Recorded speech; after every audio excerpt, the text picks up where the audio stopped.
I'm an entrepreneur. Like I'm pushing things forward, starting businesses, trying to grow things, and really building an empire at this point. And honestly, man, humbly as possible, I say that things are really working out the way I thought that they would, and I want them to. Yeah, and I'm glad, bro. I'm glad that is happening for you, because some people's stories end once the thing that they've always done ends. But like you said, you've turned into this entrepreneur, and you do it so well. Like your podcast, the PorterWay podcast, like you're killing the game. It's amazing. So we're gonna jump into the PorterWay podcast and talk about that. But I just definitely wanted to commend you on your career. What, since 8, right? So since 8 you was boxing, right? Yeah. I tell anybody, because I get a lot of people, you coming back, we need you to get one more. Yeah, one more. If you want more of me, that means you caught on too late and you didn't see it. I started when I was 8. I turned pro when I was 21. Right. Retired at 34. Yeah. That's 13 years as a pro. If you didn't get enough in 13 years, you just caught on too late. That's all. Yeah, that's they definitely did. Got to go back. Hey, look, I've been doing that though. I was like, let me go back, because I didn't really watch boxing. I watched, back in the day, like when I was little, like in the 97 maybe, like when Dad had the TV on. But like, I usually I'm on the move. I barely get to watch football. But when I learned about you through Giving Hour, I was like, man, let me check out some of his fights. I was like, dude, this guy's I wouldn't want to be on the other side of the ring with this brother. And what I like to tell people is I'm not the only one. Yeah. There's a lot of people that didn't watch the sport that watch it now because of me. They know me, or they know my story, or they've invested time in learning about me in and out of the ring. And those things will want to see me. Those are things that will want to make you watch me prosper. And in the midst of that, you see talent. You see that it's more than just two guys punching each other. You see that there's much more involved in the sport of boxing. Yeah. And what I like to tell people is, if you liked what you saw from me, there's a boatload of us out there that have the story that hasn't been exposed, that have the talent that hasn't been exposed, that have the ability to entertain, and it has not been exposed enough yet. And again, going back to my entrepreneurship, there's a lot of things that I'm working on right now, trying to expose boxing and making sure that people understand that it's just more than two guys getting in the ring and fighting. It's much more than that. Yeah. And I'm glad you took us there, Shawn, because with people, let's say our audience right now, like we're talking to people who, they've heard of boxing, but they're more on the football. They know what football is, but boxing, they just know two people are in the ring, going to town. Could you go over like what got you interested in the sport of boxing and just the art form of boxing? Can you talk about that? I started training when I was 5 years old. And I'll tell a long story short. My dad had two rules when myself and my brothers came to the gym. Rule number 1 was we were not allowed to sit down. And that's actually a rule I carried with me as a fighter until I was about 28 or 29 years old. And at that point, I was like, man, I've been doing that. I'm going to sit down. At the gym. And the other rule was we had to be active. We had to be doing something. So even at the age of 5, almost 5, I was like 4.5, almost 5, my dad got me in the mirror doing fundamentals and working on technique. Yeah. And, fast forwarding to your question, my dad got me interested in boxing. I believe as a very little guy, I developed this nature of competition. And I don't know if it was because I was watching my two older brothers and I was trying to keep up, or I don't know what it was, but just this innate sense of wanting to compete is one of the things that kept me in boxing. I think another thing was the accolades. I love winning trophies. I love having my hand raised. I love being called number 1. Who doesn't? You know what I mean? Come on. As I got older, what kept me interested in boxing, I began to travel. It was mentioned on the intro for anyone that didn't see it. I was a 2007 Pan American representative for the United States in Brazil. The Pan American Games were in Brazil in 2007. Olympic Games in 2008. I didn't fight, but I was an alternate on the team. I traveled to China, to Beijing in 2008. I've been to Morocco. I had been to Canada, Venezuela, a few other countries, and none of that was on my dime. And had it been on my dime, I wouldn't have been able to go. So when I was told that I could go on these trips and the Olympic Committee was paying for it, I was all in. You know what I mean?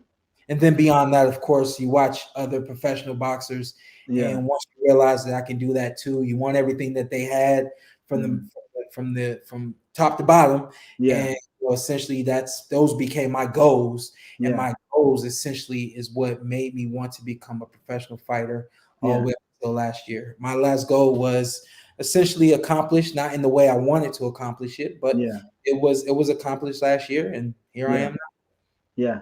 Man, so you gave me so that last part, and then I gave you all of it. You can't be giving me the whole steak now, Shawn. I need you to chop me that thing up now. But bro, that's so you mentioned, I'll go to this point, with your dad, right?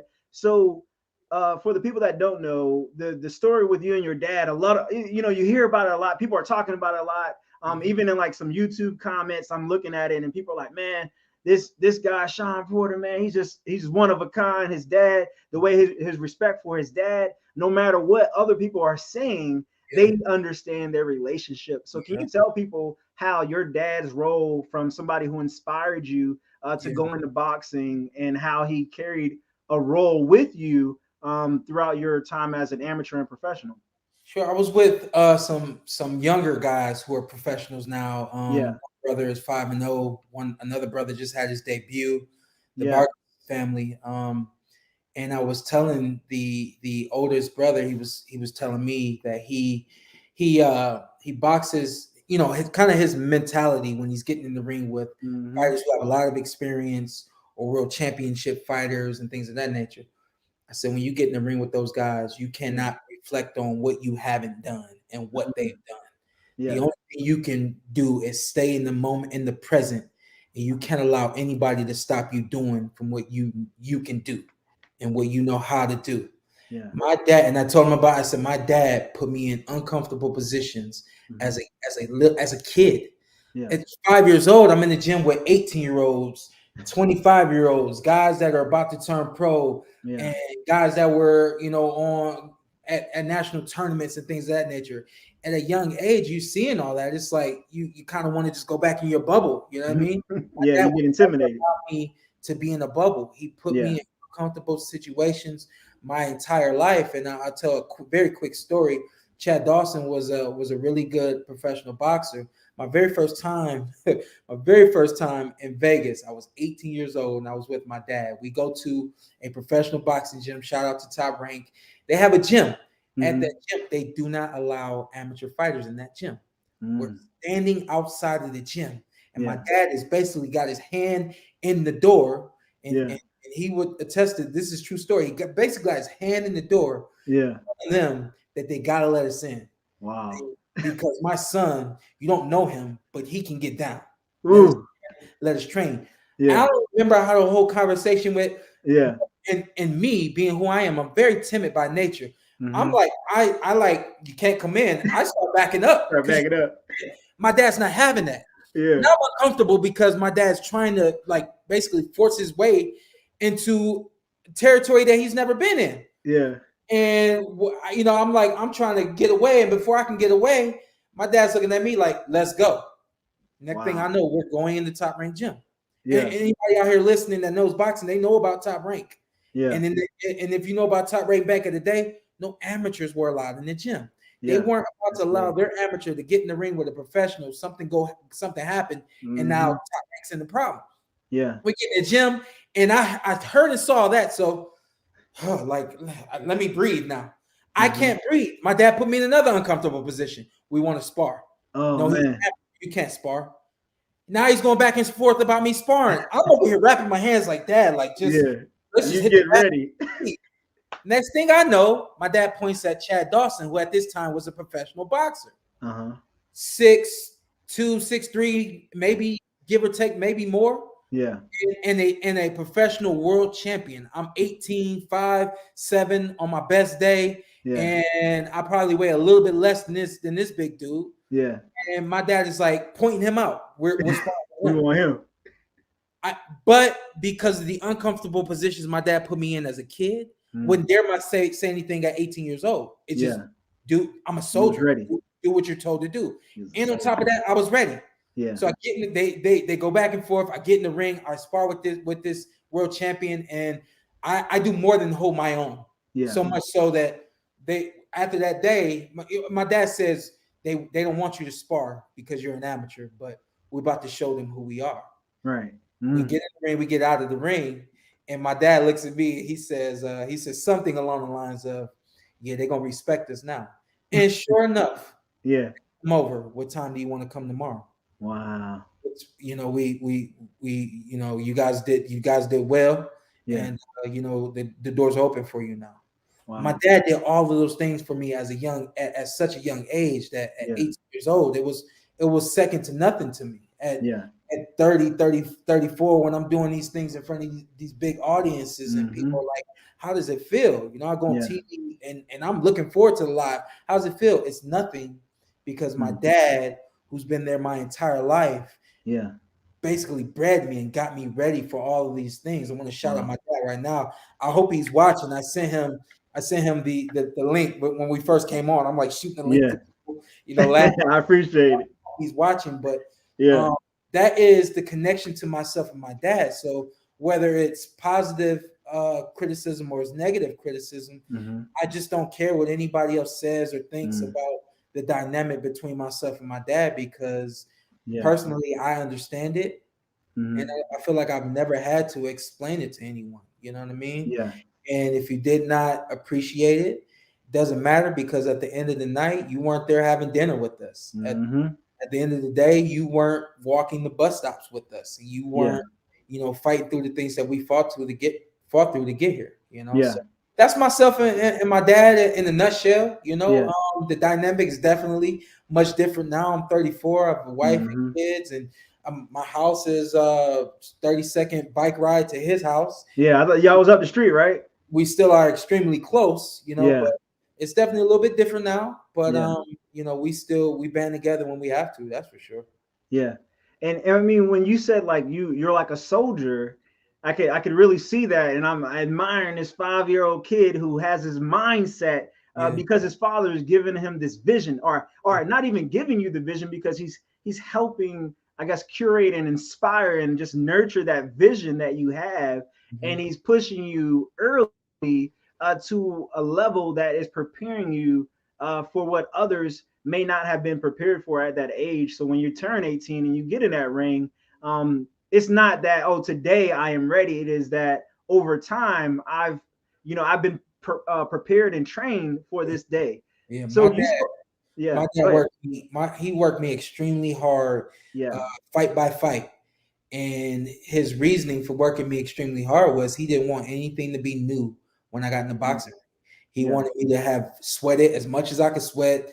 If blood came in the gym, he wanted it to come in the gym and not in the ring on fight night. But if it came on fight night, we've been through that at the gym. You know, my dad put me through the fire, and it proved to be definitely worth all the time, all of the energy, and the list goes on. I firmly believe that for my kids, I want to try to raise soldiers. You know what I mean? I want to raise soldiers that understand, have a strong foundation, and understand you know what's going to be coming at them in this world, and how to combat it. You know? Yeah, that's awesome, and that's an awesome mindset. It's like, I think a lot of people who like you remind me of like military people, right? Because military, you're training for battle, you're training for war. You know, like when I went over to Iraq, training made more sense in Iraq than it did when I was in training, right? So I'm hearing that when you're talking about like, you know, if I was going to get bloody in the ring during a match, I should go ahead and cut loose in the ring, right? Like if you get a cut on your eye during training, when you get that in the match, and it's higher levels of intensity, millions of people watching, now it's like, how do you rest? So like with that mindset, how do you keep that frame of mindset? Yeah, the training, but while you're in the ring before the bell rings, like what is that equipping your mindset like then? Early on as a professional, I got into this mentality, this kind of this I started to get into this I don't know how you would say it. I had this persona of I don't care. I don't care about anything. And it went so far as like I remember before a fight, my gear was coming late. Shout out to SMF stylesmakefights.com. If any fighters out there watching this, you can pick up some gear, some fight gear apparel. My they didn't finish my apparel on time. And my dad's looking at me like, what are you gonna do? I'm like 7-8 days away from the fight, and I get into my mode. I don't care. That's it. You gotta care. He says you need to take something with you in case they don't show up and come through. I'm like, one side of me was like, oh, they'll come up, they'll show up. But the other side of me was like, fine, I'll grab something. I just didn't care. I want to look good. I want to, wear the fly stuff. You come out nice now. I see you come out nice now. The boy be nice. But at the end of the day, the only thing that mattered was when I got in the ring, I performed at optimum level, and nothing else mattered other than that. Yeah. So when you take everything that I did in the gym, it was like I would not dare waste any day that I was yelled at. I wouldn't dare waste any day that I cried. I wouldn't dare waste any day that it was such a hard day. I wouldn't dare waste any day where we broke through walls and had some fantastic days. Right. I'm taking all them hard days and them fantastic days to the ring, and no matter what, even if I lose, I'm gonna perform my best. I'm gonna make everybody yell and clap because that's what I came here for. You know what I mean? So that was always my mindset, man. Nothing else mattered to me getting in the ring, performing and being my best. Yeah. So did that mindset stay the same? So, you go from 5 to 8 to, being an amateur to being a pro, like, so you have that mindset now. And I'm pretty sure your dad says what, the iron sharpens iron, right? I didn't always have that mindset, but when I didn't have that mindset, my dad, we would be going. My dad had these like little mantras. We'd be going to a tournament, and he looked back at me and say, "We're not going to this tournament just to win this tournament. We're going to this tournament and be the outstanding boxer of the tournament." My dad would challenge me, and me being competitive, I accepted these challenges, and we left a lot of tournaments as the outstanding boxer. You know what I mean? So it was like little things like that like shaped and molded me into becoming essentially who I became as a fighter. Yeah, that's a beautiful story right there, brother. Yeah, so with these wins, right? So with these wins, with this mindset, and throughout your journey, you've had to become this guy. Did it affect you mentally, like to perform at such a high level? Did it ever affect you as a person, throughout your day to day when you're just chilling, trying not to perform? You know what? It definitely brings about stress, and I think you know a little something about that. Being in the armed forces, that some of those hard days, and you really have like left it all out there, in the field, and you just want to relax, and it's like as you're relaxing, you're remembering, oh yeah, I have to do that again tomorrow, right, and then the next day, and then the next day, and how long until the fight. And how many days is it? I stopped counting. I stopped counting how long how far away from a fight I was. Yeah. Because if I focus on how far away from a fight I am, I'm not going to get to the ring mentally, emotionally connected the way that I need to be. You know what I mean? So as I got older and I started to mature, I definitely figured out ways to kind of move away from the competitive side of things and just kind of be a person, because it did in moments where I didn't remove myself.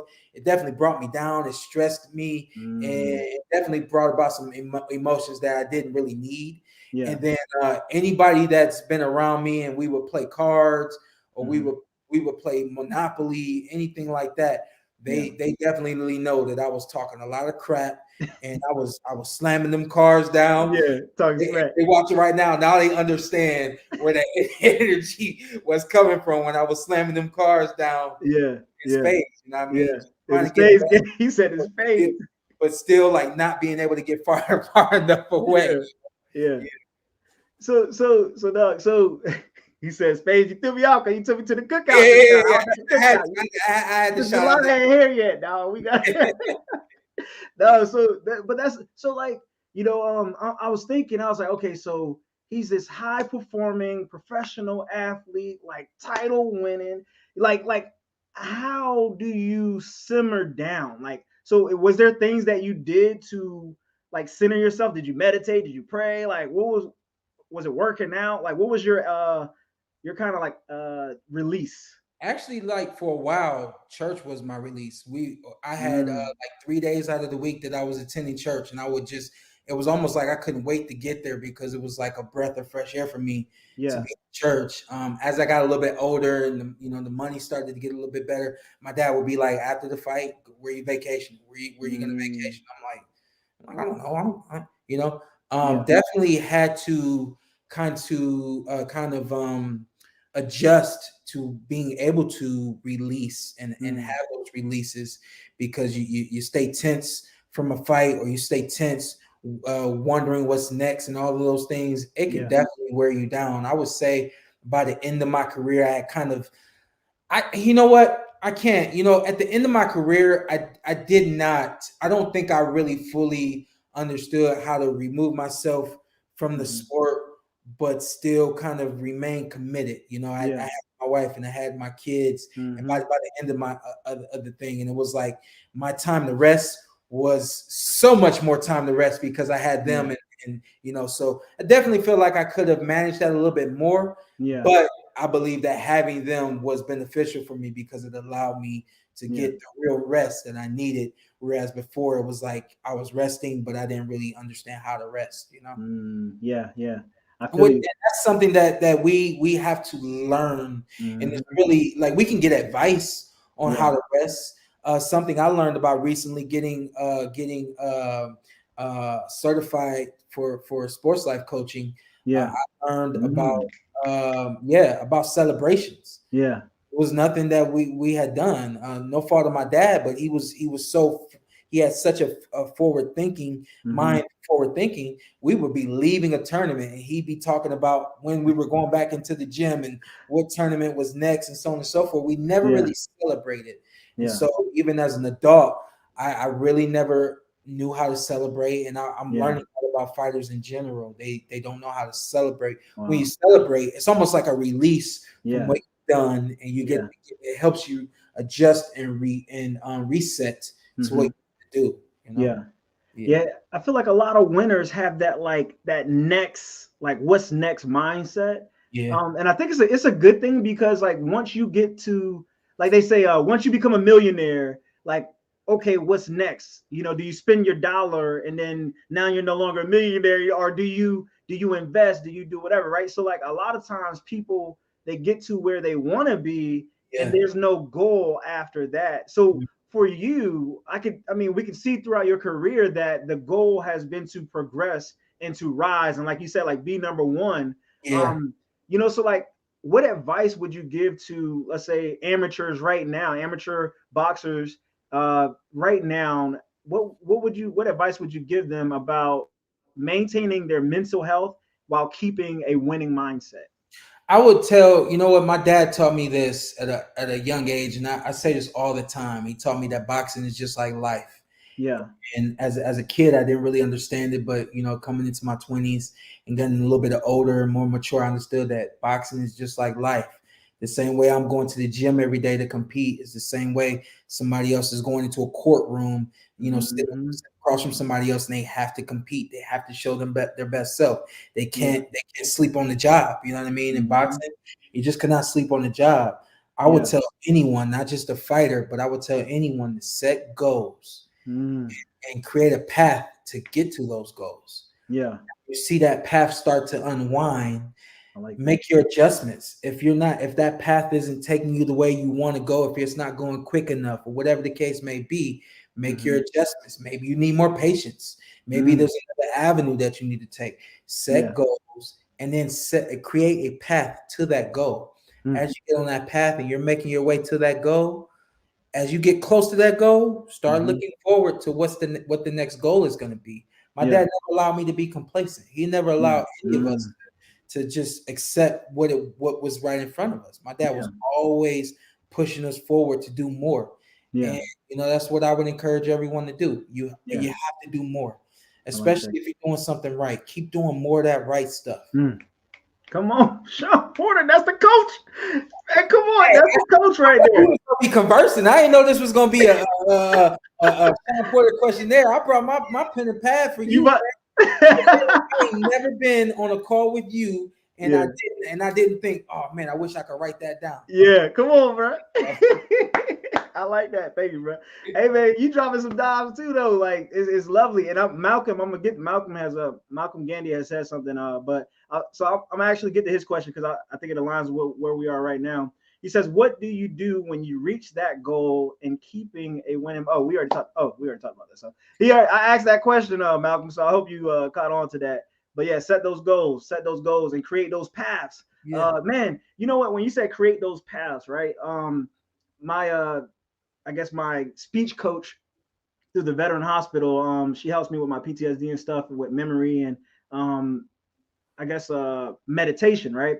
So today, I had to do a 10-minute meditation, and I never meditate because I'm always busy.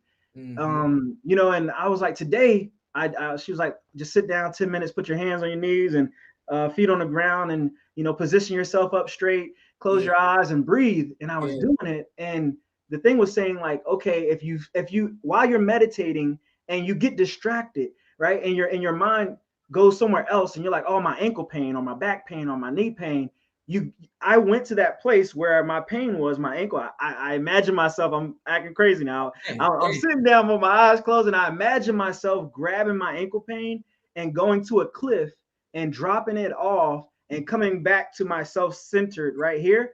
I'm not gonna lie to you, bro. I literally forgot all about my pain, went down, the tolerance went down, and I began to feel more relaxed and at peace. So when you were talking about creating the path, she mentioned that when we meditate, we're creating brain paths, right? So we start to learn how to meditate and how to release certain things, and it becomes autopilot. Like when you fight, right? So are there times when you fight as a professional fighter, where okay, the training has me in autopilot right now, and I know I'm tired, but these hands is going still, right? I'll never forget, man. I'm not going to say what fight it was, but I had this fight. And I had this guy up against the ropes for I don't know how much time went by between me kind of punching and punching and punching and punching, but it was quite a while, and that round ends. He goes to his corner, and I'm walking back to my corner. My dad gets in the ring, and he looks at me, and says, "You good?" I said, "Yeah." He said, "Why'd you go so hard over there?" I said, "I don't know. I thought I had him. What you want me to do now?" I was an autopilot. My mind knew roll, punch, move, keep going. Yeah. And what I learned about myself, and I learned about that moment specifically, you go back and you watch the film, and you hear people saying, or you hear the commentators saying, well, I hope he doesn't punch himself out. Well, Shawn Porter's always in great condition. I don't think that's going to happen, but he really did throw a lot of punches right there. It could have been like 40 or 50 consecutive punches, like in like round 8 or 9. Like that's just, come on. It's kind of like not what you're supposed to do. Yeah. But what I learned was about myself. As a fighter, I always did what I needed to do. And I never really focused on how I felt or what could happen or what wasn't happening. I always just did in the moment what I felt I needed to do. So it was like an autopilot, but in the moment, my mind was just saying, keep going, keep going. You know, and I think that's for anybody out there. There's going to be a moment where you may be second guessing yourself, or you may think, is that enough? If you're still on your feet, if you still got energy to keep going, just keep going. You never know where you're gonna end up. And at that moment, I didn't get the result that I expected, but I think it set it up down the line for what actually happened in the fight. So it created that path.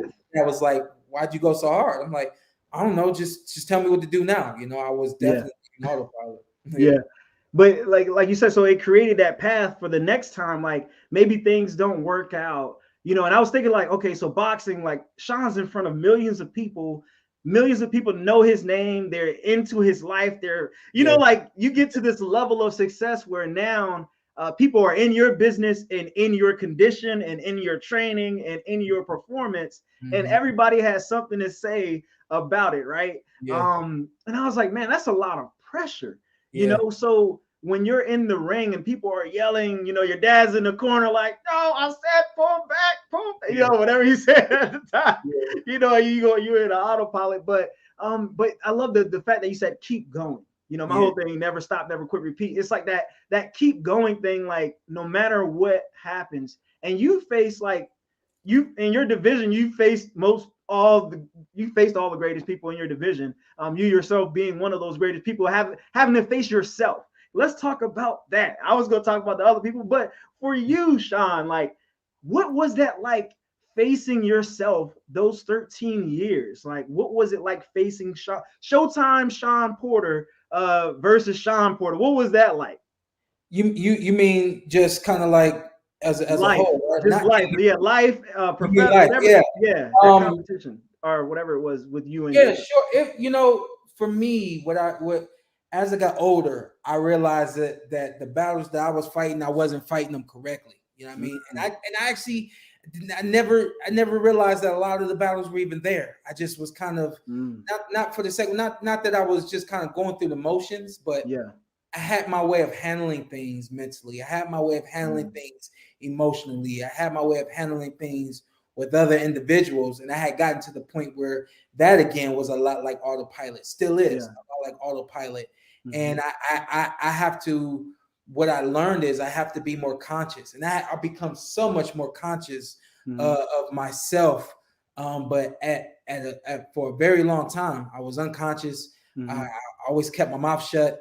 I never really said how I spoke or said how I felt. Bottled a lot up, and began to really just kind of, that was the fight with myself. You know, how do you remain sane through everything you're putting yourself through, you know? And it took me a lot like you and your speech coach took me speaking with someone and understanding, you know, how the emotional nature of a human works and how the mental nature of a person works and how you connect that spiritually, how you can connect that physically in terms of speaking it out and how you connect with other people to get your point across. I mean, the list goes on. And so that was it still is my battle with myself is how do I remain conscious, say what needs to be said, be understand and also be understood through some of the trials that I go through, you know what I mean? So it's still present and definitely have grown over the years. I think because of boxing.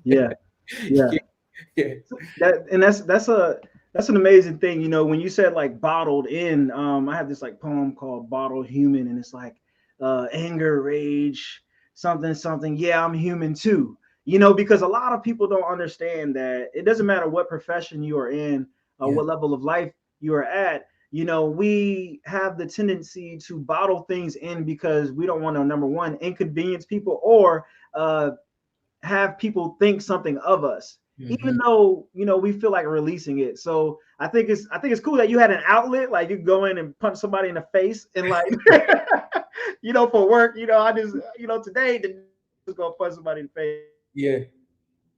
This transitioning that happened. Oh, you was about to say something? No, we good. You were freezing. Okay. So, so my you good. Go. Okay, cool. So for the people out there, I see your questions. Thank you for putting those in there. Make sure that you're asking your questions for me or Shawn. Mainly have them for Shawn. So ask us a question. If you got questions, just let us know. Please make them appropriate, nothing crazy or out of the way. You know, this is a professional podcast. So, and he's a married man. All right, so. So Shawn, man, this transition, man, I'm watching this amazing transition in your life, you know, from being a boy to a man, from being a wannabe champion to being a champion. And I wanted to know, like, is there a book coming out, you know, that you're gonna write about the journey, or is there something coming out? It was supposed to be a book. Something might come out, or is it you were supposed to do something, but you?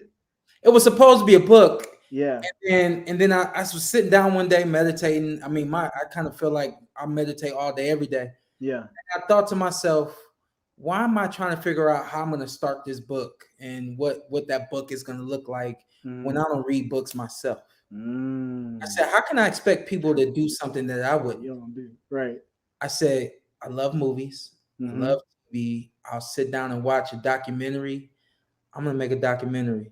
Come on. Started that process a couple of months ago, and that'll be hopefully it'll be we shot a few things so far, but it's in the works right now, and as soon as that ETA and everything is set and ready, I'll definitely come back and talk to you about all that. But definitely will expose a lot of what people didn't know. You see the champions, but you never see how they became champions. You know what I mean? For the second part. Yeah. I like that, man. Boy, you got a lot going on, dog. So you got the coaching. I got a lot going on, man. And let's talk about it. I know there's an event on the 4th as well. So it was a Unity Day in LA. Yeah. The Pomona Fair I'll speak on it real quick. Shout out to Ray Adamick. He is he has a construction company. And basically what he does is he renovates or he builds and looks out for these historic buildings, museums, and things of that nature. He found out that up in Canada where he's from, that there is a museum, a historic museum built for shoot, I just had her name too. The slave, I just had her name. Man, I'm messing this up. Let me think. It'll come to you. Skip her name and then tell us what she. Okay, well, anyway, so he's starting Unity Day. I think this is the 4th or 5th year. And he is he's basically a fundraiser. I keep getting that name, and I don't know if it's because I'm thinking too much or what. You're thinking about Harriet Tubman. Excuse me, Harriet Tubman. I would have said Harriet. I thought you was gonna say somebody else. I didn't want to be wrong. Harriet Tubman Museum, and he's the 4th of July Unity Day is to unify the people, ethnicity, every race. We hope everyone is there at 10 o'clock a.m. The parade starts. I mean, it's an all-day event. There's a parade. It's a family function at the end of the parade, like a fair. We're doing while I'm going to be there, we're doing celebrity boxing. And there's going to be a few celebrities on there that are going to be boxing. It's going to be a lot of fun. And we just want people to donate. You can go to unitydayla.com, I believe, is the website if you want to donate. And basically all of the proceeds are going to go to renovating the Harriet Tubman Museum in Canada. Hope I didn't mess that up too bad. It's okay.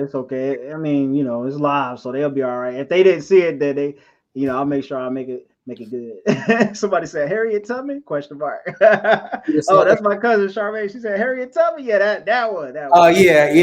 I knew somebody knew it. Yeah, somebody knew it. But so I want to go to the audience questions, and then I'll go back to my last bit of questions, and we'll wrap it up from there. Okay. So let's see here. And just thank you everybody who's tuning in. We really do appreciate you guys for tuning in, taking the time to tune in today. So let's see here. Akeem Haynes, what it do? DJ Davy, you mean with the Mixes brother Simmons, my guy. Much love for you. You already know. Showtime Shawn P. Much love and respect for who you are and how you go about your business. Thank you, Akeem. Unscripted. I appreciate that.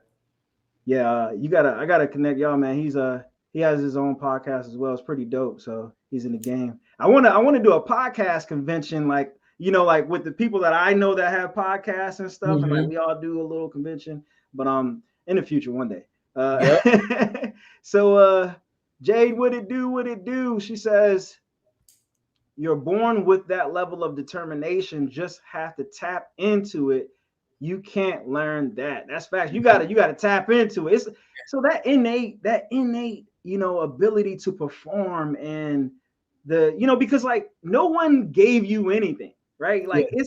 this was within you already. Yeah. Yeah. So what would you tell those people that are out there and they know like, oh, you know what, I could be good at this, or I could be excelling in this, but they're just, being average without tapping into who they are. Like, do you have any words for those people out there who need to tap into their greatness? Jay got it. She said Yeah. it. She hit it. Tap Yeah. into it. Tap into it. If I didn't want to fight, Yeah.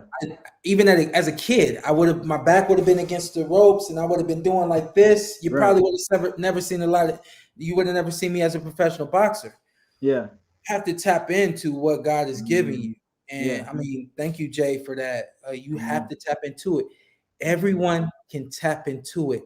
It's Yeah. all a matter of who you have around you Mm. and what you're exposing yourself to. My kids, they're gonna grow up different from me. It just is what it is. Yeah. But they're from me. They're from their mom. We know our traits, and we have to know how to tap into our sons based on what we've been through. Yeah. To get them to realize things about themselves. Yeah. Wow. My son the other day, he's playing. We're just in the backyard, and we're he's trying to hit the ball. My wife's tossing it to him, and he hit it, and then the next one he missed. He's like, I can't do it. That's not the right mindset. Yeah. I don't believe that that's necessarily what he's been exposed to. But very quickly, I exposed him to Diggs. You can't say that. You just have to try again and try again and try again. You'll be all right. I bet you. I guarantee you're gonna get the next one. You gotta figure out ways to get people to believe in themselves, tap into it, and pull the best out of themselves. And I encourage everyone to put people around them, expose themselves to people who can help tap and push them buttons for them. Come on, Shawn. Drop. This is why he gonna be a coach Shawn out here, dog. We getting coach lessons already, y'all. Y'all better tap in. Man, I've been through a lot in my life, man, and even in this respect, I'm thinking about my cousin. My quick story. My cousin, we were walking down the street, and he kept falling behind. He's 8 years old. I kept saying, "G, come on up here, and G kept falling behind. So I took G's hand. Now I said, G, this is what life is, man. I said, life is not gonna hold your hand. And he's only 8 years old. I know I gave him a lot. You put a lot on him, and I'm gonna continue to give it to him. Come on, I said, G, nobody's gonna hold your hand through life. Yeah, life is gonna pass you by. I said, G, if I let your hand go, I'm gonna keep walking. I said, your mom, she can't always hold your hand. Your sister, she can't always hold your hand. You got to figure it out, G. If you don't, you're going to get left behind. I said, G, I'm going to do what life does not do. I'm going to slow down just a little bit, and I'm going to walk with you. I said, but you got to speed up. You got to start to try harder. You got to start to try to pay attention a little bit more and do better. I said, I'm slowing down a little bit, G, because I love you. But the world does not love you, and the world is not going to hold your hand. We walked the whole way. I don't like sweaty hands and all that kind of stuff. But I love him, and I want him to be better. And so even though I knew that message may not have clicked in that moment, in that moment I realized something. That is the message that he's gonna need to get him where he needs to get to. And if I keep giving him that right there, may not click at 8, may not click at 10, may not click, but eventually it's gonna click. I have to do my job and be consistent at giving him what I gave him that one time, because one day it will click.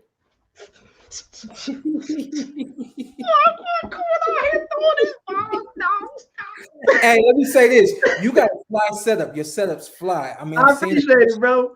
All that kind of stuff. You need to get you some sound effect buttons. I do, right there. I do need that. Trying to hold it all in. You know what I mean? I know how that feels. You know, you need to put yourself on a track, and then so you can push that button. And like this, I feel right now. I'm gonna put that on the track. I'm gonna call it "Put That on the Track." I wrote that down, Shawn. I ain't playing. But man, like, real quick before I forget, like, while you were saying that, I'm just hearing, like, even when you were talking about with your son, with your wife, and throwing the ball, and like you'll get the next one. Like, I'm hearing this children's book, and you said, like, I don't like to pick up books and read. I got a whole bunch of books I bought because I support people, and I wrote my own little book or whatever. But like, the audio is where I'm at too, because I love to listen to stuff. But I could see you writing a children's book. I challenge you, Shawn, since you're a champ. I challenge you. I know you got this documentary going on, but I challenge you to just write or to do a children's book. Because that was so powerful. The things that you just said, your 2 stories right there was powerful in itself, and it was good for not just the child, but me as a dad, me as a parent. Because like I grew up around the intense environment, like, hey, get it done. Like my dad was very like, okay, like my dad was, hey, we playing Satoma football, I'm running track. He had me wrestling. Around it too, man. Yeah, you play for, and I can see the stockiness with the foot. I was like, this boy, he's out there hitting. Too. Yeah. But like, we get that, we get those shaping, we get those men who shape us, right? So I could hear it when you were talking. I was like, man, this dude's gonna write an amazing children's book that's going to motivate and inspire children and parents. Because the way you broke that down, a lot of people had a mind shift. They were like, oh, you know what? Next time I'm playing with my child, I'll be intentional about training them in life while they're playing, to show them. My dad, I get it from my dad. Like my dad, it was life lesson after life lesson. It was so many life lessons. I'm looking at him like, right now, this is right now, but that was what my dad knew. And I think that's just that's who he is. And he really did. He passed that to me because, I found myself, and a shout out to my co-host on my podcast, Anthony. He just had a baby. I think his baby is about 4 months now, 3 or 4 months now. Congratulations. And I told him the other day, I said, slow down. I had to slow down. I was looking, when I had my oldest, couple months, I'm looking at him like, we're gonna do this, we're gonna do that, we're gonna do this, we're gonna do that. Said, you got a long way. The way my dad raised me, he did. In a lot of ways, he raised me quick. And I just have to understand that my sons are not, I can't teach them 10-year-old lessons when they're 4 and when they're 2. You just got to slow down. You have to be able to get on your children's level. And once you match their level, wherever you feel they should be or you want them to be, you just raise your bar a little bit. That's all. You just raise the bar a little bit, but you can't be so far beyond your kids that they don't want to hear you. They don't understand you. They don't have that emotional connection with you. But then you can't be so remedial that they don't move forward. You know what I mean? I'm working on it, man. Hit the button. That's real, dog. Hey, straight up, man. Like, right. I want you to do the book, do the audio. I wrote it down. Cool. Bad. So y'all heard it first on the Purpose Pod. Y'all heard it first. Challenged. Y'all heard it first on the Purpose Pod. But man, Shawn, I wanted to do 2 things first before I went back to the questions, because I kind of went somewhere. So I'll get to y'all's questions. So y'all make sure y'all put them up there. I'll get to them. I will definitely. If it's live and we go over I'm good if you good. So okay, I'm good. Yeah, I'm good. Okay. Let's get it all in. Okay, cool. Yep. So I wanted the number one. I got it floating down right here. So Giving Hour is how myself and Shawn were connected. We were connected to Giving Hour. We're both ambassadors. Giving Hour really focuses on veterans and their families with therapy and mental health. So if you guys are out there, know veterans or anyone who's passionate about veterans, connect them to Giving Hour. But I wanted to ask you, how did you get connected with Giving Hour? I have a friend who is still in the armed forces, and just a heck of a networker. He's involved with, I believe, everything. Are you familiar with Boyd Milson? No, Boyd. I don't know his rank. I don't know his Army rank. The reason why I asked is because he's I'm Marine, so I probably would. Well, he's so connected with everything and everybody. I'm like, maybe I had a conversation one time, but he knows my heart to help, and he's connected with Giving Hour, who of course supports retired vets. And he said, "Man, I just think that this will be great for you if you're interested." And of course, I am, and so that's how I'm connected to Giving Hour. I definitely don't feel like I'm doing my ambassador duties all the time, but when they do email and text and want me to be a part of things, I do the best I can to help, because it's a fantastic way to do just that. Help. Yeah. Yeah. And I was telling Nikki, I was like, because they send the emails, like you said, and I think I love it because they understand how busy everybody is, so it's like, hey, if you got time, do XYZ. Like we did the Beating the Odds webinar, and that was pretty dope to be able to do that. So I know, like, in the future, like we're gonna be able to do more things in the future. But yeah, everybody check out Give an Hour.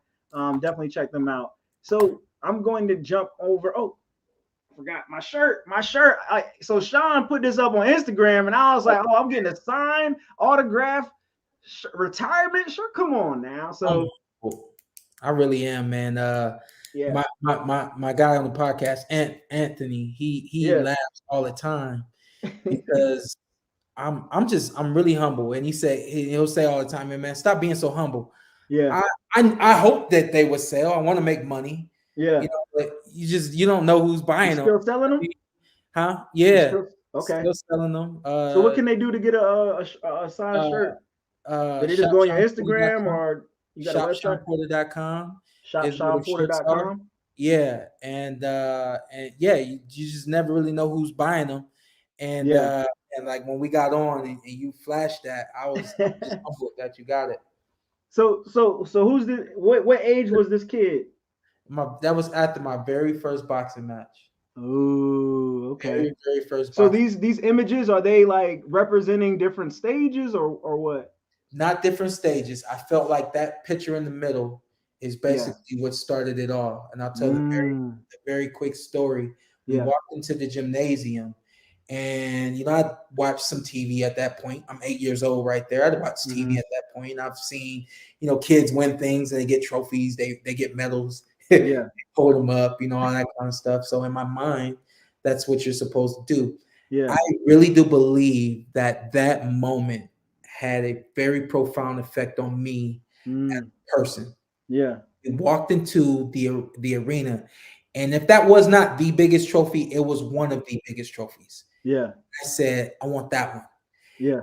I didn't ask anybody for it. I didn't know if I was anything. That was the one I said that I wanted. And I believe how it happened was after the fight, they just grab a trophy, they put it in the center of the ring. Whoever wins, wins. I won my very first amateur boxing match, and that's the trophy that they chose to award the very first match of the night. Yeah. And I'll never forget. They called my name. I won. I got the trophy, right, and I held it up. Yeah. Nobody did anything. I put it down. Nobody clapped. But I do. I think that I grabbed onto and had an understanding that if you win, you get something. Yeah. So I just always wanted to win. Always wanted to get something. Yeah. I love that, man. And like looking at this, it's reminding me of like just the journey that we all go through in life. Like there was a time when we were all this kid, this 8-year-old kid, and we had this the dreams and the vision, and we had an idea of what we wanted to do, but we wasn't sure if it could be accomplished. Yeah. It's amazing that this kid is you. Like this kid accomplished. Yeah.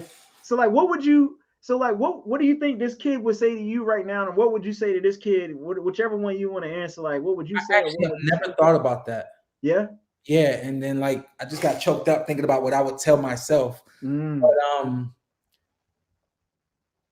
I never definitely at that age, but I never really wanted to do everything that I did until I got older, and then started actually realizing that it could happen. So even upon turning pro, I didn't have goals to become a world champion. It wasn't until people started looking at me saying, "You're going to be a champion someday." And it was like, just like you told me, like where I could write a children's book. Yeah.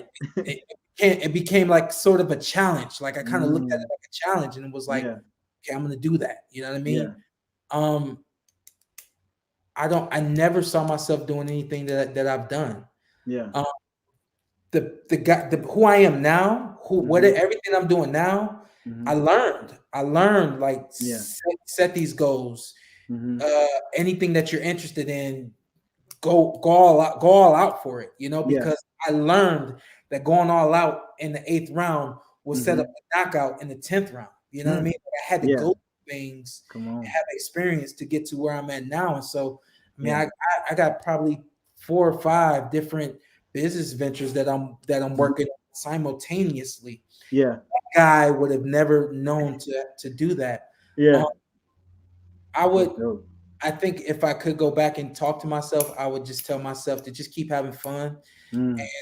and keep listening. Yeah.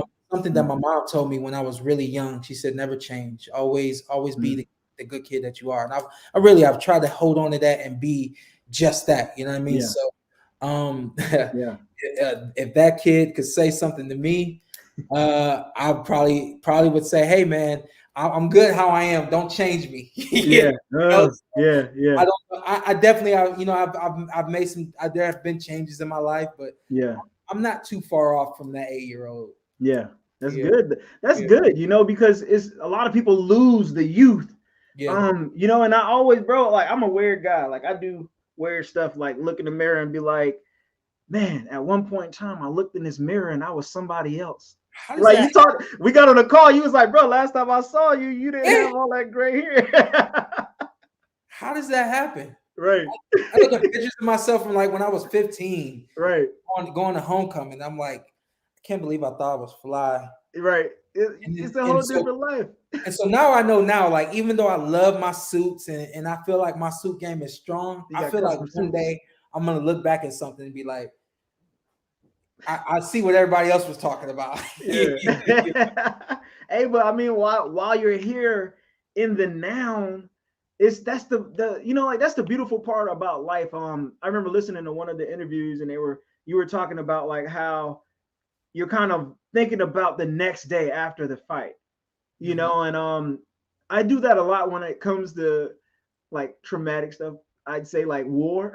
Like I was thinking literally while I'm getting shot at, I'm like, man, like tomorrow could be different. Like tomorrow could be a whole different story, or even like getting a shot or like getting something happening with my tooth with the doctor. And like in that moment, I'm like, all right, you know what? Let me just think about tomorrow. Yeah. Because right now I just got to go through this, Yeah. I just started telling people, specifically the young guys that I was with, and some other people as well. You can't live in the past. You can't change it. Yep. You and regretting it, what energy is that going to bring? You can't live in the future because you don't know what the future is. Right. The best thing to do is live in the present, move in the present, have a vision of the future that you want to see, and then slowly meditate and create that vision through your actions. You know what I mean? So I hope you go back, Shawn, and watch this interview because you dropping some stuff. I'm taking this podcast, man. I'm taking over your podcast. You go take over. You got your own podcast, and I want to talk. So, I'm going to get to your questions. Shawn say he'll stick around so we can get to those questions. I'm good. So the PorterWay podcast. Can you talk about how what inspired you to get into podcasting, and what inspired you to stick to your niche, which is boxing? I had been hearing about podcasts. I didn't know anything about it at all. And for me, it just sounded like fun. Yeah. And it sounded like a way to create what we all call content. It sounded like a way for me to kind of just do something and something, of course, that was all my own. Yeah. And so shout out to Coach Larry Wade. He happened to come across somebody that was selling podcast equipment at it. I mean, unbelievably inexpensive amount. Yeah. And so, I mean, same day I went out, I was like, I want it, let's get it. Yeah. But this was during the pandemic. And so I had been working on Fox at that point in time, and I had been seeing the way Fox was doing things, ESPN, a couple other networks, they're doing everything from home.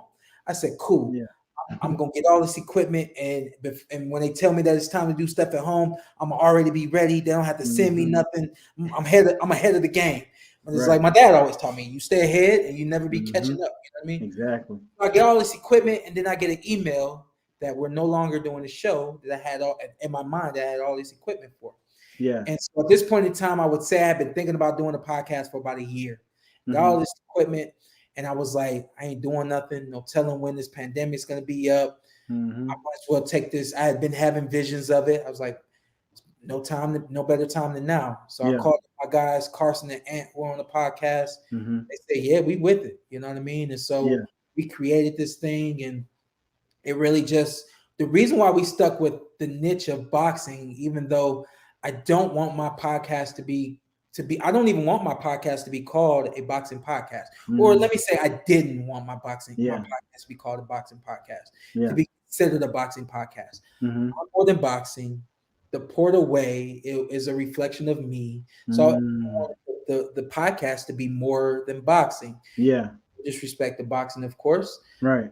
What I realized was that my audience, really, they just want to see the boxing. They're starting to get used to seeing some other things, but where I have a specialty of being able to express what you want to know about the sport, what you don't know about the sport, what you were confused about in a moment, in a fight, whatever the case may be. I have a very authentic way of being able to translate that to my audience. And just so happens that my guys around me can do the exact same thing. You know what I mean? So we've really built this small empire, and it's growing and growing very quickly. Podcast episodes release every Tuesday. Okay. And we're more than that, man. We're just having a great time. Yeah.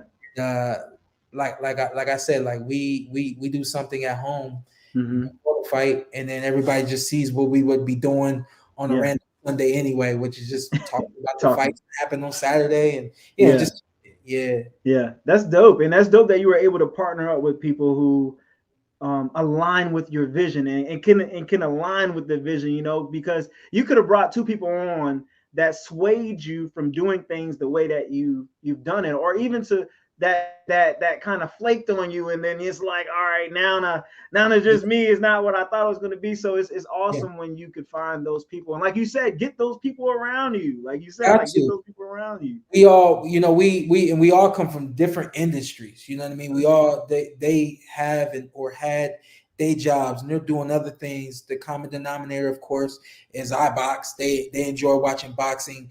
We all like to talk, but we and the funny thing about it is you'll watch First Take, and you'll see a lot of back and forth and arguing. I was driving the other day after our podcast episode, after recording it, and I was just playing it back in my mind.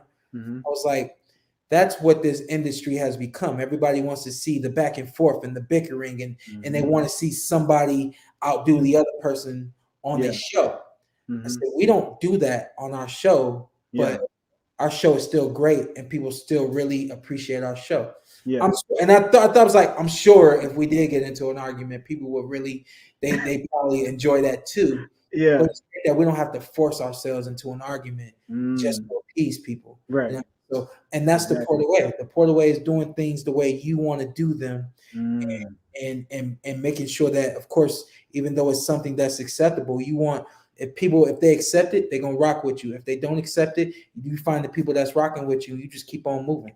Come on, brother. Come on. Pass the shot.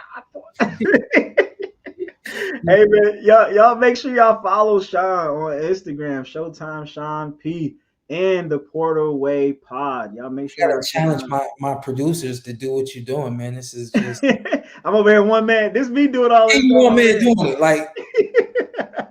When it was first happening, I was like, "Is he pushing buttons?" Yeah, I'm very, and I'm not competing with you right now, but I still pay attention and I learn. Yeah, so I'm just watching. Ask me anything later. The hands, I'm like, "How is this happening?" And then eventually, I was like, "Nah, ain't no producer in there. This is him. This is this is me, dog. I'm over here." Great, man. I'm definitely shouting out your podcast, and we'll have you on eventually too. That, bro, I appreciate that, man. That means a lot to me, dog. Because when I started in the pandemic, and I told myself, like, all right, I'll do this podcast. I'll do it for 30 days.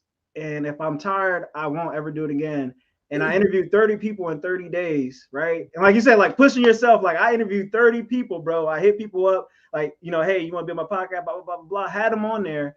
And I was like, okay, I'm going to do it every Tuesday. And then I went from, okay, this is a lot. Like, I'll do it every other Tuesday, you know, so the second and fourth. So like to see you doing it in your element. And like I like to look at people's stuff. I'm like, oh man, I like the way they're flowing. I like that, like the live stuff, having people in the same room. Like I can't wait to get people in the same room, and like to have that conversation. It's great. I love it. I hope you can Yeah. get to that point where you know what I mean, you can be in a room and have other people doing it with you. Right. You come to Vegas and you enter with us. You know Hey, what I mean? I'm actually coming to Vegas on my for October 15th, like right before your birthday, but during my birthday, so I'll let you know.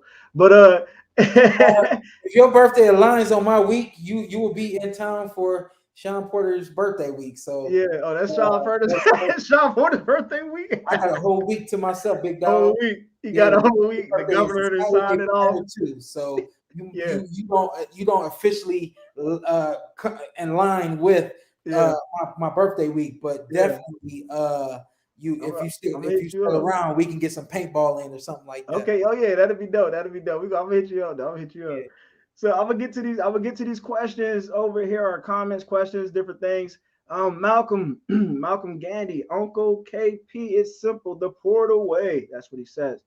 Let me see. We got there. Salute to the pod. Thank you, Shawn. Wish you would have fought in the UK. Your fan base is huge over here. I know. That definitely it.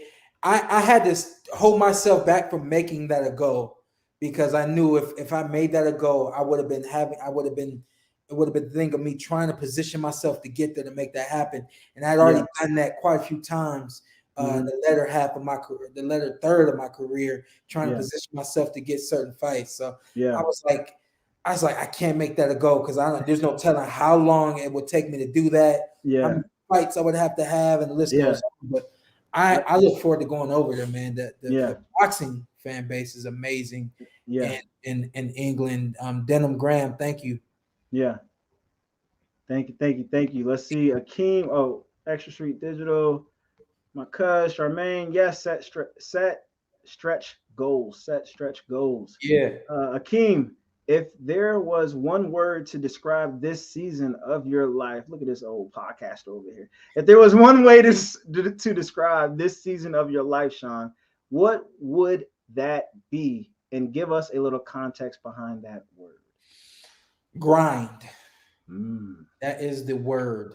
I looked at my wife the other day and I said, the only thing I want to do is grind right now. That's really the only thing on my mind. And while I'm still trying to figure out why that urge to grind is there, and of course, kind of thinking and talking it out right now, the grind for boxing was essentially like nonstop. And so I moved out of boxing, but I've moved into, a couple of other different things. And I explained this to my wife as well, but the long story short was it was a grind for me to get to where I got to in the boxing world. The hardest grind was at the beginning. Maybe that's why I want to grind so hard, is because I'm at the beginning of everything. And it's like, I know if I go hard right now, 3 to 4 years, everything is just moving, and I can just sit back. And even though I won't want to sit back, but the grind won't be what it is right now. Come on. I never sat back for the sake of words boxing, but the grind definitely did decrease a little as I got seasoned and I started to understand myself and where I was in life. So the word of my season right now would be grind. Grind. Come on. Grinding. Yeah. Hey, that's real. And I'm on that saying, hey, look, that's what, go ahead. Yeah, I was gonna say the only I do want to add to that, because even though I was just talking about grinding in my professional life, I'm also realizing that I have to grind in my personal life, my spiritual life, my home life. I mean, the list goes on. Life is a grind, and those who are willing to fight and keep up, those are the ones who survive and prosper. Yeah, come on now, the PorterWay. Come on, This is the PorterWay. PorterWay Purpose Podcast. The podcast. You can't. I'll come back. I'll be a freak. Come back, y'all. Hey, if y'all go on Shawn Porter Instagram and y'all see the PorterWay Purpose Pod, y'all let me know. Here you go. Hey, Shawn, no, real quick, the funny story. The never stop, never quit, repeat thing, right? And I'm hearing this and everything that you say, and I'm gonna see you the shirt too. But this, so my mantra, I had this guy make it on Fiverr, like my design, and I just submitted for a trademark. And so I got a trademark lawyer. I just submitted a trademark. And so I got the TM thing on my stuff now. But the guy that made it, like, so today I was walking and I was like, let me Google, like, never stop, never quit, repeat. And I Googled it. And like I was going through there and I saw my shirt on somebody else's page. And I was like, hold on a second. And this dude was selling my shirts. The guy that made my design was selling my shirts. And he wasn't giving you the money though, huh? Right. So I hit him up. I hit him back up on Fiverr. I was like, yo, I saw this site sending the link. Just to let you know, I got a trademark in right now, so you better take that down. So he was like, oh, didn't know you had a trademark. I was like, but you saying the PorterWay Purpose Pod just made me think about like, yo, this dude, I know you're joking, but this dude really did like sell my stuff. But yeah, it's crazy out here, man. It's so crazy how people can take anything like now. It doesn't matter. Like, let's say your pictures or my pictures on my Instagram. They could go on our stuff, create a whole nother Instagram and act like us, and like try to, like it's crazy. Man, I hope nobody's doing that. Yeah, you got make sure you double check, bro. I always double check to make sure people ain't out there faking it. What up? This is my cousin Azar. What up, Azar? What it do, cuz? So he says, SP is the truth. Respect the fam. Yes, sir. You know that. Man, I'm loving the love, man. People, like, I looked at the YouTube comments, man, and it was just so much love for you when I was looking at some interviews and like, and like you could tell people who are genuine in their line of work, and even when you're in the ring and like the dude's mad, he got the man, he over here like, you like, what's up? I'm ready, like, cause your confidence, you're like, you know what? I trained for this. And your attitude towards what you do, you're like, all right, if I'm happy, I'm going to smile. Like if so like, I love that about you, bro. So like, keep that up, man. Yep. You got that. So hold on. Get a stream deck. What's a stream deck?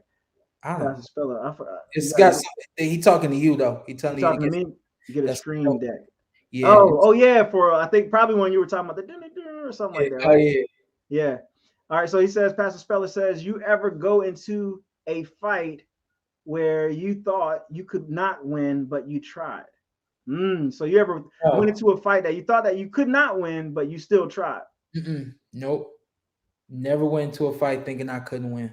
And I think I'll keep it short. A fighter, it's like you going to war feeling like I'm not coming out of here alive.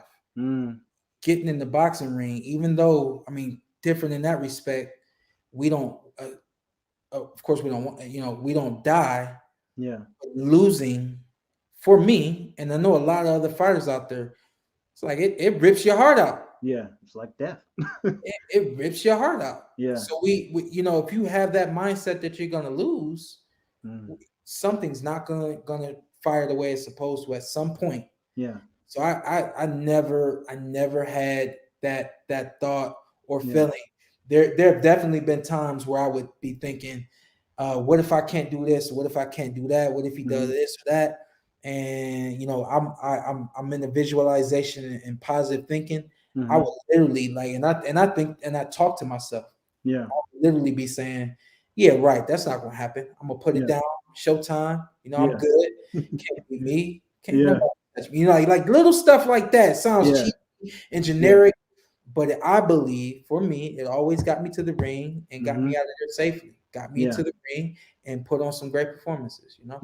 Yeah, I like that. And that was a great question, because some people are entering into whatever field or whatever thing, with the mindset of, man, they're there, they show up, you show up, but still that fear and the anxiety, and maybe even the doubt tells you like, you're not going to win. This isn't your fight, whatever it is that we're going into. So I'm glad you said that, so that people can understand, like, you know what, even if things don't work out the way that I'm thinking they're going to work out, my mindset is never going to change. Like I have a winning mindset. And when I think about like my life as an athlete, or even in the military going up for promotions, when I lost, quote unquote, lost based on the world standards of what it means to lose, my loss is still my gain, because I've learned something from that, right? And when you're able to take and put something in your toolbox from your quote unquote failure, it makes you a better person for tomorrow. God willing, there's a tomorrow. So like I love struggles, and I love coming out of my struggles because it was once a quote unquote failure, but Yeah. now it is my success. Yeah. So Yeah. anyway, It's exactly what it is. so he says, any tips for an up and coming fighter asking for my son? Patience. Patience. Patience. Even like just as an amateur, Yeah. especially as an amateur, you're gonna lose a lot of fights. You're gonna lose some that you feel like you won. Yeah. You may even win some that you feel like you didn't do your best. Through it all, you just have to be patient and just keep trying to improve. I like that. That patience is a necessity, in life, and as a parent, as a husband, as a father, I said parent, father, same thing, Yeah. but like it's very big. So we're wrapping up, and thank you for sticking around on here to answer these questions and to talk some more. We got some more coming in, and there's a delay too, so I got to make sure I'm giving these people a little second. So Shawn Porter, which upcoming fighters do you like? Good question. I really can't speak on upcoming, but I'll name a couple of guys that I really like right now. The first one that came to mind was Shakur Stevenson. I think that he is extremely talented, and I think that he sets himself apart. He does things that nobody else in the boxing game is doing right now. Say that name again. I had I don't know if my internet. Shakur Stevenson. Okay. I don't know his record, but he's a world champion right now at 130. Yeah. And then that made me think of Devin Haney, who just won the championship in Australia. He's a unified, I think he might be undisputed now. Yeah, he's undisputed world champion. He lives right here in Las Vegas. Yeah. Of course, Tank Davis. I'm sticking around at 130, 135 right now. Yeah. And then the big dogs in my weight class, Terrence Crawford, Errol Spence Jr. Yeah. Just some young guys that fought just the other night. Bam Rodriguez, amazing young talent. He's only 22 years old. He's a world champion. I mean, an amazing young talent. Yeah. Yeah. So that's huge. So Huey, I hope you got that. And Mario had put up a question that goes with the names that you just said, but DJ Davi's question was up first, so I'm gonna go here. He says, DJ Davi says, Shawn Porter, who are your top three fighters of all time? All time. Marvelous Marvin Hagler, Roy Jones Jr., and Muhammad Ali. I like that line. I like that. That's a good question, DJ Davi. DJ Davi, so he DJs and then he goes out and plays some soccer right now. He's playing soccer. He was going to hop on, but he plays soccer. Okay. So he hopped on to listen to the. Hey, thanks, DJ Davi, for hopping on, bro. I know you out there. Shit the mix, DJ. So Mario Walker, I had a message Mario. He was like, man, Shawn Porter, like that's dope. And I think he said you fought his homeboy Adrian. It's a couple of Adrians. Adrian Browner, Adrian Granados. What was the first one you said? Adrian Browner. Yeah, I think that's who he was. Yeah. Okay. Yeah. Who do you have? Errol? You have Errol or Terrence? Tank versus or Haney. I got Tank versus Tank and Haney, and I got Terrence. Terrence versus Errol. Yeah. Good stuff right there. Good stuff. I need to watch these fights too. So I'm trying to get back into watching sports and stuff. So I'm gonna get there. I'll just keep watching the PorterWay and just tap in that way. You see a little bit of the highlights. Yeah, I see some highlights and stuff. I like highlights. Highlights is good. So Mario says they sleep on Roy Jones. He was ahead of his time. He was ahead of his time. It's when I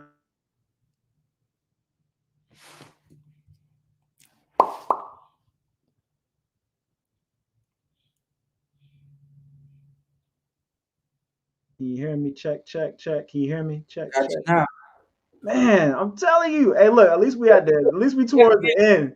I told you, dog, this thing be coming at me. My internet don't be acting up until the day. But man, like just real quick, like when we're talking about people being ahead of their time, I just want people to understand when we're talking about purpose, you may not be a professional fighter, you may not be an author, you may not be a motivational speaker or a podcast host, but whatever you are inside, find that. Like Shawn was talking earlier about the innate abilities, like, like tap into that and figure out who you are and who's calling out to you. I feel like there's always this person inside of us that's saying, no, you're better than that. Even in the moments of doubt, there's something inside of us saying you're better than that. And we just have to live up to that, so everybody has a purpose. Mm-hmm. DJ Davi says, thank you. Definitely enjoyed this interview. I definitely did as well. So Shawn, real quick though. So we didn't, with your coaching, like, can you talk about that real quick? Can you tap into that real quick? Like, what is that? When does that start? What is that going to look like for you? Sports life coaching is really just it's a way that I'm you know what, I'm going to speak on it for myself, opposed to kind of, for the sake of words, kind of the company lines or whatever. But for me, sports life coaching is a way to connect a professional athlete, business professional, entrepreneur, anything. What we try to do is connect everything so that it works simultaneously and your life is easier, professionally, personally, and another component to that is philanthropically. Yeah. We all have a professional life. We all have a job to do. We all have things that we have to do, whether that's to earn a living, to support someone else, whatever the case may be. We all have a personal life. We have a family at home, or we have friends down the street, or whatever the case may be. We have to be able to manage our professional life, get there on time, do a great job. The list goes on. We have to be able to manage our personal life. Make sure that the loved ones are good. Make sure that your relationships and your friendships are growing strong and everything is good. And then philanthropically, we should all have a heart to help. We should all be looking to help in one way, shape, or form. You said the word philanthropic. Not everybody has millions of dollars to just be a philanthropist. Philanthropist, yeah. Yeah, not everybody is called to do that. But I do believe, I believe that we are all called in one way, shape, or form to help each other. So basically what I do is I help people manage their emotions. I help people manage how they're handling situations. I help people manage their personal life so that it doesn't affect the professional life and vice versa. I have not gotten into that completely. There are definitely some athletes that I'm looking to do that with right now. I do personally, I primarily want to work with professional athletes, boxers, not just because I come from a boxing background, but because I believe that boxers need this more than anyone. I think that other athletes, they get a form of this. Boxing, you're on your own, So, and of course I can work with any entrepreneur, any business person, and so on and so forth. What I'm told not to do, and I try to stay in that. I was taught not to use my personal experiences. I'm not supposed to help someone based on what I've gone through. But what I've learned is God has put me through some things and has taken me through some things that really they've shown up and they almost resonate with just about anyone, So even talking on this podcast, you could see that a lot of the stories that I told, they were personal stories. They're very relevant, and I'm sure a lot of the people that watch this, they're very relevant in their life. So I try to use what I've taught to keep my personal life out of it and my personal experiences. But honestly, man, to bring it all to a close, I believe that I've gone through a lot of things in my life, a lot of experiences, and I've learned a lot. And they've proven to be very beneficial for me in terms of helping others and helping people become better. Yeah.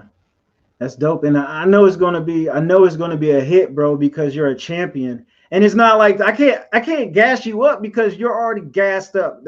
Even though the economy is wild, gas is like $6. I can't gas you up, but you're a champion. So like when you it's automatic, like knowing that he's already went through a path and he's learned a way, the PorterWay. And this PorterWay is a champion way. So like whatever mindset he had as a fighter, and he brings it over to this realm, I know it's going to be dope. So I know you about to kill it, dog. You about to kill it, dog. So and people need it. I'm excited because, like you said, that boxers, that's like an untapped area. I don't meet coaches out there who are like, yeah, I'm a coach for boxers. Like, so you're entering into this realm, and like the path that you took, like boxing could have been like, oh man, you know what?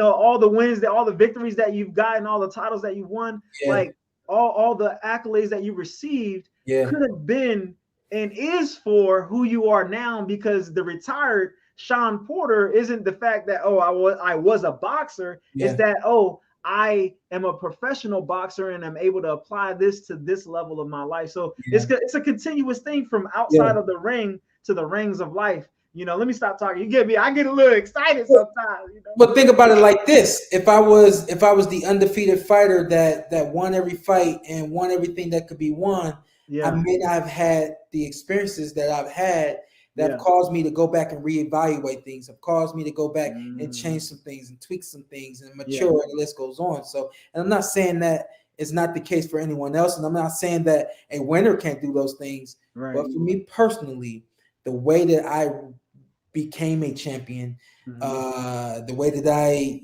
have gone my career and my path as a fighter was all so that, and I didn't even know this, but the way that, like I told my dad a long time ago, I don't know what I want to do when I'm done boxing. And this is when I really didn't. I had an idea. I just didn't want to tell him exactly what it was. And it is a lot that I'm doing now. But in the moment, I told him, I said, I don't know what I want to do after boxing. I just know I want to help.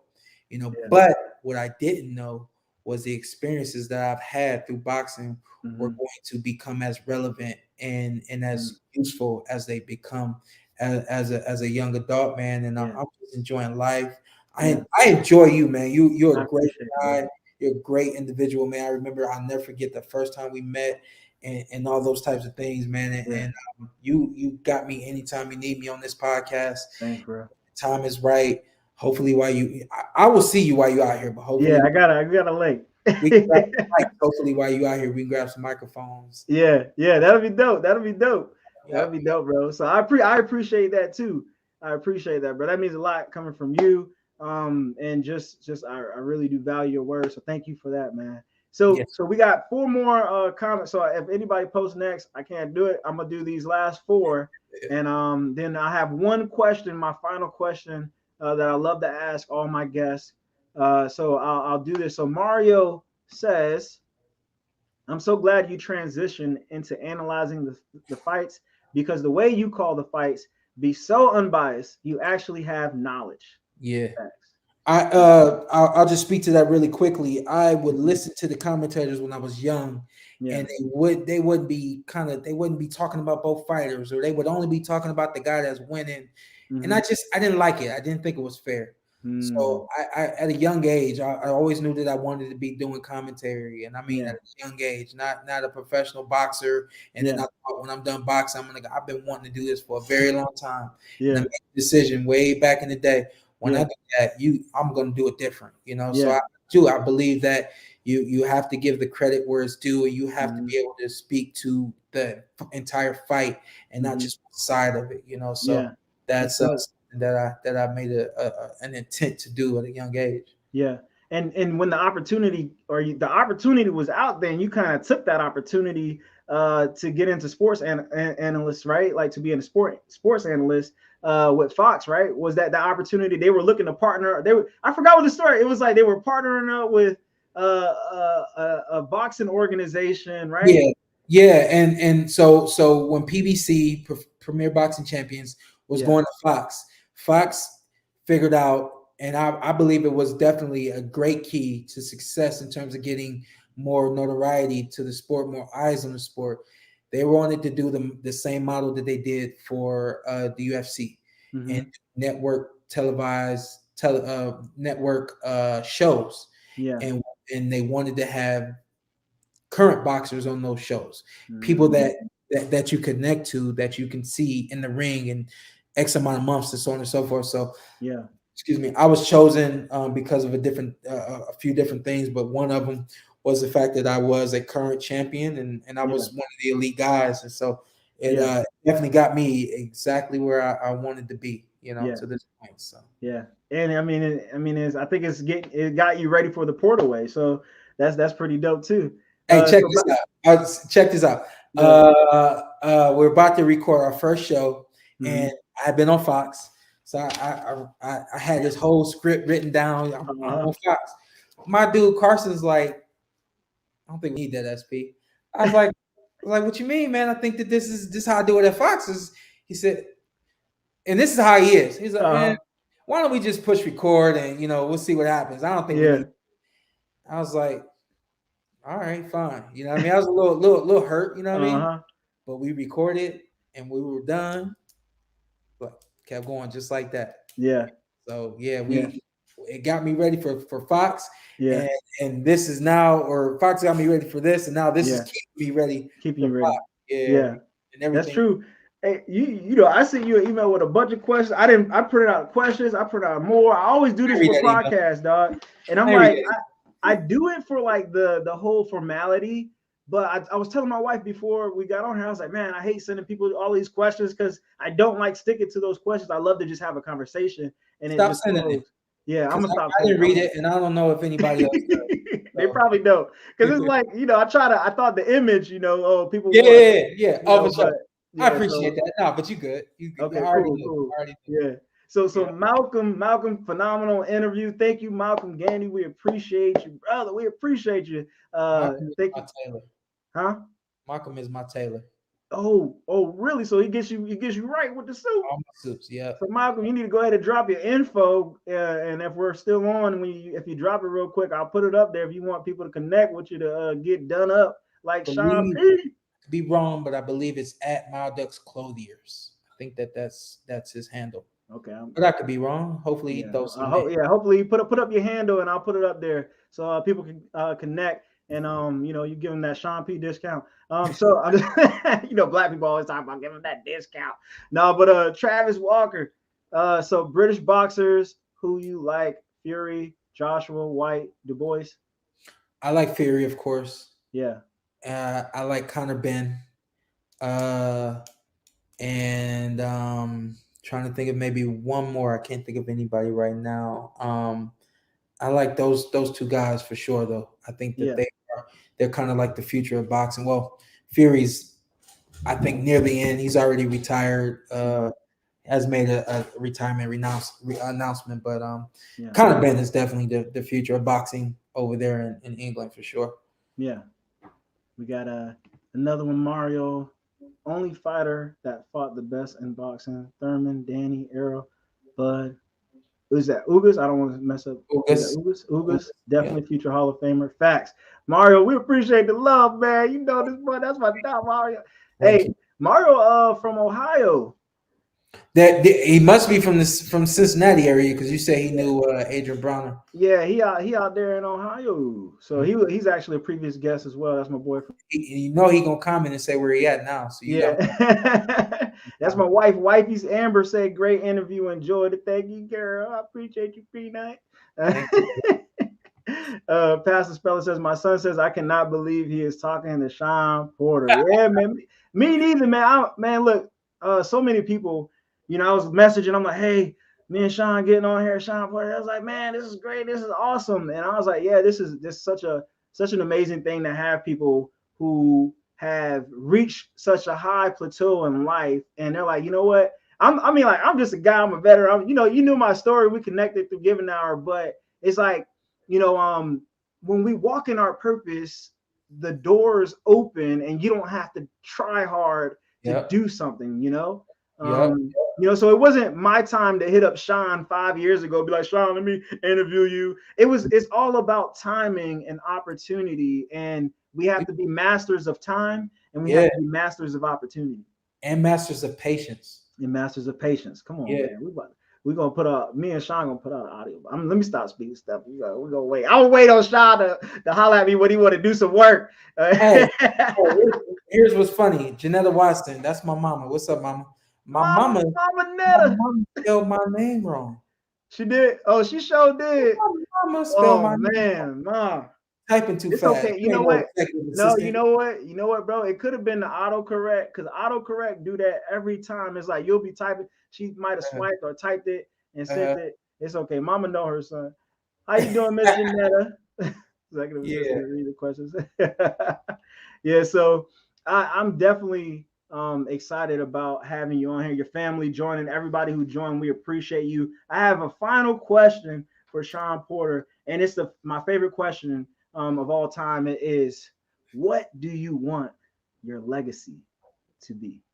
What do I want my legacy to be? I mean, it's so simple. I just want everybody to say or know or have a sense of the PorterWay. For me, I'll just tell this very quickly. I didn't name my podcast the PorterWay because of my name. We were at a press conference, and shout out to Richard Schaefer. He's the first one to ever say it. He said, if you've ever seen these guys, Kenny and Shawn Porter, they're some of the best guys in boxing. Yeah. They're very respectful. They're always on time. They're always professional. They're just hard workers. Yeah. They know what they want, and they're always out there going for it. He said they have their own way of doing things. He said it's like I don't know, it's their own way. It's like they have it's a PorterWay. It's the PorterWay of doing things. That was like 2016, and when he said that light bulb came over my head. Click, click. And so I never forgot when he said that, because for me it was like, yeah, that's exactly what I am. I'm an extension of my dad, and this is our creeds, and this is what we believe in. When you see the hard work, when you see the discipline, when you see the work ethic and the confidence and the passion and the personality and the desire, and I mean there's so many adjectives to describe PorterWay. All of those adjectives, when you talk about me and my legacy and the way I exemplified the PorterWay, I want all those things to be positive. Yeah. As long as people are saying positive things about me and about the PorterWay of doing things, and hopefully, I want people to say, "Man, I just did that the PorterWay." You know what I mean? I really want that to become what my legacy is. Is that what we do and how we do things, our way of doing things that set ourselves apart from everyone else. Yeah. And magnifies positivity, magnifies God, magnifies nothing but goodness, greatness. You know what I mean? So that's all, man. In the nutshell, man. I just want people just, if you're saying good things about Showtime Shawn Porter, I did my job. Yeah. Come on, that's right there. That's that boy. You better do this, dog. You ready for it all. I'm ready for it all. I knew she was gonna do this too. Yeah, she had to come. I knew she was gonna come back too. I had to give her opportunity to come back and bounce back. Mr. Detta, I got you. He said, yes, I did. She was using a speaking piece and it spelled his name incorrectly. Shawn Christian Porter. She didn't put the government on there, boy. Just glad she owned it. She said, I love it. I knew that was coming too. I said, you know what? If I don't say it, maybe she won't say the child nickname. But I knew she was going to do that. So that was your child nickname, Wooby? Wooby. Wooby. Yeah. Wooby. It's time for me to go. Yeah. Malcolm said, Auntie. But yeah, man. So I'm definitely glad everybody tuned in, man. We really do appreciate you guys. I have a quick I got to do my little quick shout out. It's real quick things, and then I'll release Shawn, and then we'll close out the show real quick. So just give me like 2 more seconds or like 2 more minutes, guys. I don't want to be like a Baptist preacher, give me 2 minutes. We're gonna close after the second off and then stop. But we 42 minutes past. Yeah, we are 42 minutes past. It was definitely and we got more viewers. Like, I guess people came late too. We got more viewers towards the tail end. So if y'all just joined, please make sure you guys go back later on today or whatever, tomorrow, and watch this full interview. Do it in halves, whatever you got to do. Break it up. Please make sure you guys share this interview. Please like it on YouTube and Facebook, whatever. Share it on YouTube. Take a screenshot and tag me and Shawn on Instagram. Tag us on Instagram. Showtime Shawn P, the PorterWay Pod. Please make sure y'all tag the Purpose Pod, Alan Levi Simmons. just make sure y'all shout us out, man. Get the word out there about the PorterWay podcast, the Purpose Pod, Shawn Porter, because everybody we're on the move, and we appreciate all of you who are watching and supporting. So thank you so much. So a couple of shout outs, and then I will close us out. Miss Janetta, thank you so much again. This is totally awesome. That means a lot. I appreciate it, girl. Thank you so much. And, I would just like to say that I'm very proud of this young man, Larry Watson. Yeah, it's my stepdad. Larry Watson. So, hey, I'm proud of him too, Larry. I'm proud of him too. So, let's get to these shout outs real quick. So, number one, shout out to my boy DJ Davi once again. DJ Davi killed it on the ones and twos. He did his thing, so we appreciate you, bro. Definitely check out Never Stop, Never Quit, Repeat, Shop, Persist. That is my brand. That is my mantra. It is now trademark. It's in the process of trademark and putting that TM on there. Shout out to my sponsor, Red at 28 in Charlotte, North Carolina, Hookah Lounge. That's where your boy went.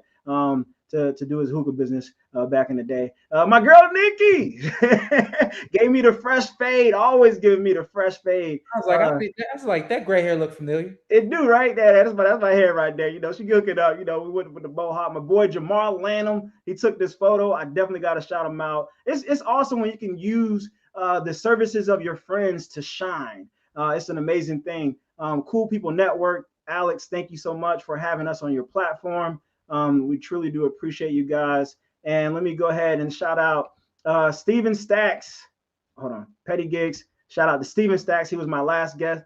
We talked about wealth and legacy building. Sean, you got to check that out. Steven's cool guy, millionaire dude, humble dude. I met in Charlotte. Very, very, very cool and humble guy. He actually wrote this book with his daughter, 8-year-old. This 8-year-old thing is something, huh? Like this. That might be the age of activation when you when you can inspire a child to believe and to do things. So that's a good point. That in mind. Yeah, keep that in mind. That 8. But yeah, this is my new design right here, y'all. Never stop, never quit, repeat. I got that all black. Sean, I'm gonna send you this one right here. I'm gonna send you short sleeve though. You in California? I don't want you to melt. I'm out in there. Vegas. I think this picture is so dope, bro. I had to put it on here. I just was like, oh my God, like who wants to be on the end of that? But yeah, man. So Sean, I appreciate you, brother. And I got one more little video. It's a 29-second clip, and then we'll be out of 41-second, and then we'll be out of here. I'll give Sean a chance to say a final word, and then we'll wrap it up. Okay, so we'll be right back.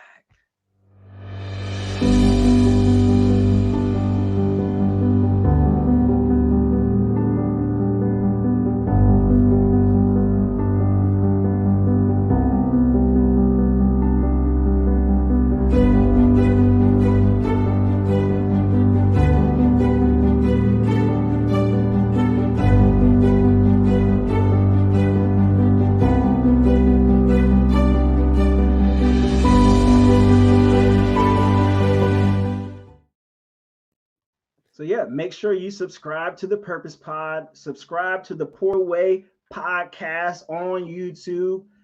Make sure you just check us out, yo. Check us out. Let people know about us and let us know what you think. Please hit Sean up on Instagram if you've been watching on the Purpose Pod, or hit him up.